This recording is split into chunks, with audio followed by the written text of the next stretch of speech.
welcome back to another episode of Lazy Wealth Creation. And thanks so much for the feedback talking about wanting to know a little bit more about banking and financial services and how that can help you with maybe your personal banking, but also the business banking side of things. So today we are going to be looking at 5 different bricks and mortar banks. So that's high street banks, the ones where you can go in and pay money into. And we're going to look at the pros and cons of each based on personal experience of dealing with them and how we found them in terms of customer service, in terms of ease of opening, in terms of overall, making my life easy from a customer perspective, from a business customer perspective. And hopefully that might resonate with a lot of the listeners out there. So without further ado, remember that, by the way, guys, give us a like, give us a follow, give us a subscribe, because all of these things help us to reach as many people as possible and get people moving from having zero to getting lazy wealth. So, first bank we're going to review today, the top of the list, Lloyds. So, Lloyds. Now, in fairness, I've got a couple of different products with Lloyds. I've got personal accounts with Lloyds, and I've also got a couple of business accounts with Lloyds as well. And from a personal banking perspective, I actually think Lloyds are pretty good, being honest. I think they're certainly their credit card teams and all that, they're pretty good. You can get hold of them. They take about 20 minutes to get through on the phone, usually. But on the whole, they're actually very good. Their app is good. You can do a lot of different transaction searches. You can make payments. So, on the whole, I quite like the app that they have. In terms of business banking, wow. I got 2 stories I'm going to share with you about Lloyds Business Banking. Story number 1 is a really good story, and it's worked out really well. I and a business partner opened up a Lloyds business banking account for one of our property joint venture businesses together. For those of you that don't know what a joint venture is, it's basically a posh way of saying a partnership between 2 separated people. So John and Chris, they can open a limited company and get an account that they can both be directors of and both sign the checks and both sign in and out money. So joint venture. In this particular account, both directors, myself and my colleague, are joint signatories. So my colleague can sign out money or bring money in, and as can I. So we've actually had a really positive experience with Lloyds over this particular account. It's actually been so easy, so user-friendly. The customer service team are excellent in this particular account. You get your statements every month electronically, as I'm sure you can imagine. And of course, the app shows you in real time the transactions that are going on. And some of those transactions, they're quite significant numbers. £100,000 is quite a sort of a normal figure to put into that account when we sort of refinance, or even if we're putting finance into the business to maybe do a refurbishment on a property. So Lloyds are very good on the whole with that particular business, and we've been with them since, I'm going to say, 2023. So a couple of years in now, the relationship is going really well. They're very helpful. We don't have any credit facilities with them. We're not asking for any credit facilities either. But on the whole, they sort of have left us alone, and they do what they're expected to do as a bank, which is allow us to pay money in and take money out and deliver it wherever it needs to go. So actually, props to Lloyds for that experience. However, in the second scenario, what actually happened was I joined an existing company as a new director and a new shareholder. So the company had already been trading for a little while before I joined it. And I still cannot explain to this day why Lloyds messed this up so very badly. So what's happened is I've submitted all the paperwork. Everything is completely above board. We have the lawyer's letters. We have the proof of who we are and who I am. I'm already a customer of Lloyds as well, bear that in mind. And yeah, we set up this new director into the account as a co-signatory. And then one day, the director who set up the account decides he wants to be bought out of the business.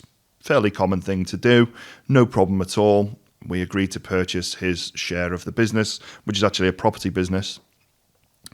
And we've gone ahead and told Lloyds this, and we've written to them. We've been into the branch. We've phoned them. I don't think we've sent a carrier pigeon just yet, and we haven't camped outside Lloyds head office, so maybe that's the next thing we need to do.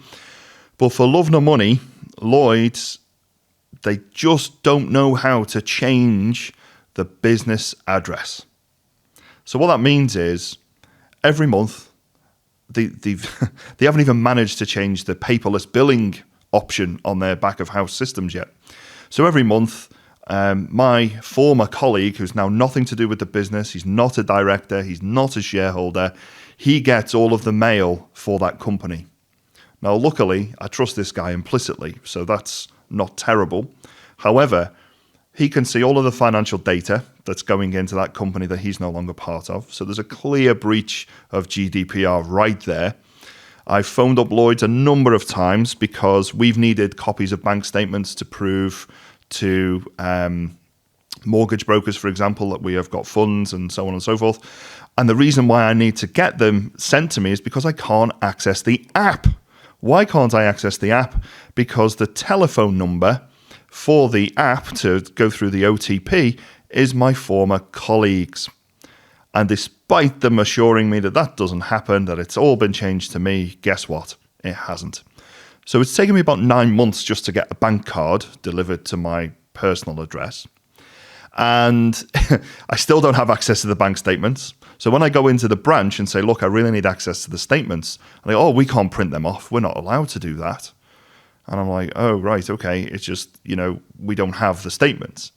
And eventually the branch manager did take pity on me, and she saw there was only like 20 transactions in a whole year, because it's basically the mortgage going out, the rent coming in, and the insurance going out. And that's pretty much it. That's all that comes in and out of that particular account. She said, oh, do you know what? It's only a couple of pages. I'll print them off for you. So we're very lucky in that way, but they obviously should do their job properly. So Lloyds are great if you're opening up an account from scratch, but they are absolutely awful, in my personal experience, for changing accounts over from one director to another. So I've got a hard pass for that.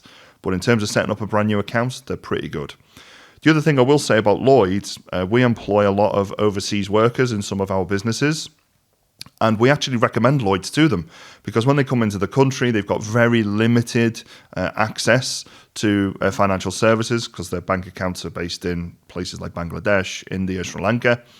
So we recommend Lloyds, and they typically do get their accounts opened within about a week, which is great, because obviously they want to get paid and we want to pay them. So Lloyds, in fairness to them, I will say from a consumer perspective, not a business perspective, they're actually pretty good at that. So, props to Lloyds for that too. I try to be balanced, don't want to sort of throw mud at everything for everyone, but they're just some little pointers for you. So if you're new to the UK, or if you are maybe struggling when you come from overseas to open a bank account, I recommend going to Lloyds, because they typically are able to help you, provided you've got the right documentation, of course. So that's Lloyds. Stop! Before you go any further, if you're enjoying this content, remember to give us a subscribe, a like, a follow, or a share. Every single person that clicks on those buttons, it means the world to us, because it helps us reach more people and get people educated in how to get wealth the lazy way. Next one is good old HSBC. So HSBC, we've been banking with them since, about 2023, I'm going to say. That sounds about right, January 23. And we bought a business from an existing company. We bought their business, and HSBC was fantastic with the former business owner. They had credit agreements, they had commercial cards, corporate cards with them, which is basically a posh way of saying a charge card. You've got to pay it back every month. They didn't actually know that in the charge card team, and they didn't tell us. So we had a debt carrying over thinking it was a credit card. So if you ever get a corporate card with HSBC, buyer beware. They are useless. I'm talking to you, corporate team. You're useless. And also still, when we try to use the corporate card, despite how many letters, how many emails, how many proof of ID and everything we send to them, and we've had the account now for a couple of years, they still have the old director's mobile phone number as the OTP, which means every time we try to make a transaction, they send a text message to a phone number that doesn't even exist anymore. So well done, corporate HSBC, who are awful. So a little bit of positive feedback maybe coming up in a second. HSBC, the banking though, the business banking, so when we originally signed over the business and became the shareholders and directors, HSBC took, I think it was about 15 weeks to change over from one director and shareholder to another. And you think, wow, okay, that doesn't sound very quick. Well, it's not, especially when you've got payroll to do and you don't have access to the bank account for that business. Now, in fairness to HSBC, they do have to do checks to make sure that you are a real person, to make sure, anti-money laundering rules and some various other things, which I completely understand that. So I'm not sort of criticizing that. But in order to get the bank account open, they needed us to log on. And we couldn't log on because they couldn't send us a log-on details, but they kept telling us to log on in order to resolve the issues. So there's a huge disconnect there. And in branch, the poor guys, they knew me on a first-name basis in the end because they had to manually help me to pay all of the transactions because I was genuinely on the account. They had all of the right information. It just took corporate or head office or whoever it was that dealt with it 15 weeks to resolve the issue. So from my personal experience dealing with HSBC, trying to buy into a business with a current account with HSBC was just terrible. And even to this day, fast forward 2 years, we still don't have proper access to the commercial card. I can use it for chip and pin, but I couldn't use it to buy something from Amazon, for example, because it sends me an OTP and I don't have the phone number. So I actually spoke with one of the relationship managers about this just a couple of days, who's lovely. Thank you, Louise, by the way. A little props to you, Louise. And she says she's going to try her very best to get this sorted for me, but it's only been a 2-year rolling issue. On the positive side of this, again, similar to the one we've just talked about, Lloyds, we actually opened a separate HSBC account for a business where we were changing accounts to HSBC from a challenger account, which is an online account. We've already talked about that. We were actually changing it to a bricks-and-mortar account, HSBC. And that process, although it was a bit laborious to start with, I think it took like 3 weeks to go through all of the right checks. Eventually, after 3 weeks, the account was opened, everything got delivered, and since then, it's been absolutely brilliant. And we needed this because we have an overseas business and we needed to make overseas payments to our overseas business ourselves and also our customers. So HSBC has been brilliant for that, I must say. So real props to them for that, despite our horrendous experience trying to get them to transfer ownership of the account over to someone else, which was not something I recommend.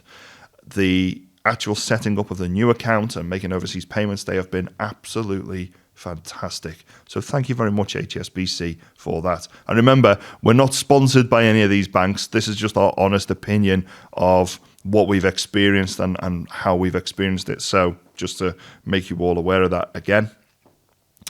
Moving on now to Nationwide. Now, I actually, a long time ago, used to work for Nationwide back in the 90s. And they were a really good building society. And they still are, actually, from a personal customer's perspective. They're actually really good. They're very risk-averse, I would say, in comparison to other lending institutions. If you want to get a mortgage, you might get one with Halifax and they'll say, yeah, we'll lend you 200 grand. Nationwide will come back and say, we'll lend you 110. So there's a huge difference, there's a huge disparity between their risk status and other banks. In terms of business banking, they don't offer a business banking facility anymore, which is a bit of a shame, actually, because from a customer service perspective, using their app, they're actually really high rating, in my personal opinion. I've been banking with them for quite a long time, the longest time out of all of the usual suspects here. So unfortunately, we can't review the business banking with Nationwide, but if you ever wonder, if you're a Nationwide customer and you try to get a business account with them, you won't be able to. So just as something to think about. But they do offer personal accounts, and the Flex account is their primary or their premier, the Flex Plus account. That is something where you'll get sort of free travel insurance, free car breakdown, free mobile phone cover insurance, sorry. So that's actually worth considering if you are a business owner as a sole trader. It might be worthwhile doing that. So, cloud in every silver lining. Now we move on then to Barclays Bank. Barclays Bank. I will tell you a story about Barclays Bank. So one day, my now wife, but at the time girlfriend, partner, whatever posh word you want to use, we decided we were going to open a care business, the first care business we ever began to start, or we ever started. And part of the process was she, in her sole name, needed to apply for a loan in order to set this business up, because it's quite a high sort of cash business. You've got to pay wages and so on and so forth, and there could be a delay in invoicing. And she got a loan from the British Business Bank, which, by the way, was phenomenal. So I'm going to talk about that in a completely separate episode and talk to you about what they do. But basically, the British Bank, they gave my partner a loan. It was somewhere in the region of £25,000. And the way they set it up, it has to be a personal loan. So they sent the money over to her personal bank account, and it just so happened at the time to be Barclays. And if memory serves right, she set up she couldn't get a bank account with a bricks-and-mortar bank, because they kept on, Barclays in particular, they kept on saying, oh, you've got to have an appointment in branch to open a business account, and then they didn't have a branch business banking manager in the branch, so you couldn't do that. So they told you to phone a number, who then told you to go into the branch, who then when you went back into the branch, they said, we don't have a banking manager, please phone the number. So it was just chaos in Barclays trying to set up a business bank account. So what happened was I actually did some research, found these challenger banks, and I think it might have been Tide actually when we first started. And I say we because I actually worked for her directly, which is a totally different episode. I'm sure you'll be able to watch that on our back catalogue. And anyway, Barclays had this £25,000 in her personal account at the time. And then what happened was she'd set up a Tide account, and she wanted to transfer the personal money from Barclays into the Tide account. And Barclays just flat out refused. And they wanted an appointment with her in person. They wanted to see what she was doing with the money. They wanted to bring all of her ID in, which, I get this, all the anti-money laundering checks and all the rest of it. But they sat her down, and my missus still laughs about this with me. They sat her down in this private room. There was two of them. I wasn't there for this. This is just what my now wife has told me about it.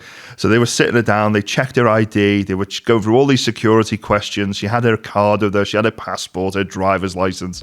They had all of her bank statements up, and they were like, where did this money come from? She was like, it's come from the business bank. And she had the paperwork to show the loan. And they were like, so where are you transferring it to? And she was like, I'm transferring it to my new company. And they were like, well, this company, who is the director of the company? And she's like, me, as in her, not me. And they were like, well, who's the shareholders of the company? She's like, me. And she said, look, here's all of the stuff. It's on Company's House. It's a limited company, by the way. You can go on Company's House totally free of charge. Type in any limited company anywhere in the UK.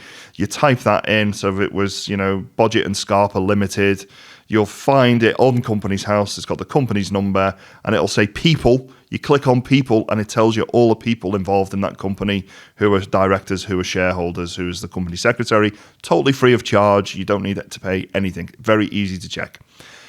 And she was getting quite cross with them, my missus, and sometimes she got a bit of a short fuse. And in the end, she ended up yelling at them, "Why are you trying to stop me from getting my money into my business?" Anyway, they did pay the money in the end, but it took, I think it was 2.5 weeks to transfer money from her personal account, from the business loan, British business banking loan, into the actual bank for the business that it was supposed to be for in the first place. So Barclays were quite overzealous. And the reason why they had to go, she had to go to a challenger bank in the first place, is because Barclays were so awful at getting her in the branch just to open a basic bank account for a business. So well done, Barclays. You lost custom. I think that particular business does about $1.2 million a year, or $2 million a year. I think it's $1.2 million, $1.2 million a year presently. And all of those fees and charges, they go to another bank now because Barclays were useless. And I do mean useless with a capital U. So I wouldn't recommend Barclays as a business bank account or even as a personal bank account for that reason. And the other thing is, every time we needed to go to Barclays to sort something out, they were never flipping open. So their branches started getting opening later and finishing sooner. So I think the branch where we lived at the time, it was sort of like a 10 o'clock opening, might have been 9:30, a 10 o'clock opening and 4 o'clock close. So if you work, it's really difficult to get to Barclays. And then they want to encourage you to go and use the the ATMs inside and not speak to a human being. And even if you do get to speak to a human being, they say, "Oh, we don't deal with that. You've got to phone such and such." So Barclays, honestly, is not a place I would recommend based on the experiences that me and my now wife have had so far. Moving on to Halifax now. Halifax, part of the HBOS group. Actually, I have never had a business account with Halifax, so I can't really talk too much about them from a business perspective. However, I've put them in here because I've used Halifax for a residential mortgages perspective, and I have to say, their process, I think it's just fair to cover a few different bases. Their residential mortgage process is super. And I really mean that. It's not very often I say that customer service is excellent, but from a residential mortgage perspective, they were absolutely phenomenal in terms of turnover, of times, underwriting. It was just so simple. So I just wanted to make sure that I put Halifax in there just because I like to give props where it's due. And Halifax residential mortgage team, phenomenal. We did go via a broker, I will say that. And the broker was very good as well, which also does help. Don't underestimate getting a really good mortgage broker on your side in what we call your power team.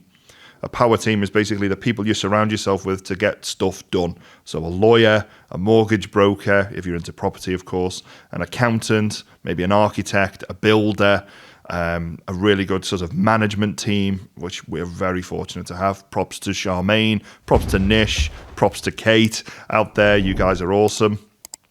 So Halifax, we do have, or I have certainly got credit cards with them. And actually, one of the things I noticed within about 6 months of having a couple of credit cards with Halifax, they massively increased my limit after, I think it was about 6 months. It sort of trebled overnight. They just sent me a letter saying, "Oh, by the way, we're going to increase your limit on this date. If you don't want it, tell us." But overall, their actual credit card team, phenomenal. Never had a single issue with them. That concludes our bricks and mortar banking evaluation. I hope that's been useful for you. Please give us a like, give us a follow, a subscribe, a share. Tell your friends about the Lazy Wealth Creation podcast. And if that's been useful for you, drop us a comment below. And if there's any of these banks where you think, actually, that's a bit unfair, Carl, we've never had that experience. Or even if you go, actually, you've just told me the exact experience I'm going through at the moment, then let us know below because we love to hear your feedback. And as always, I look forward to seeing you on the other side.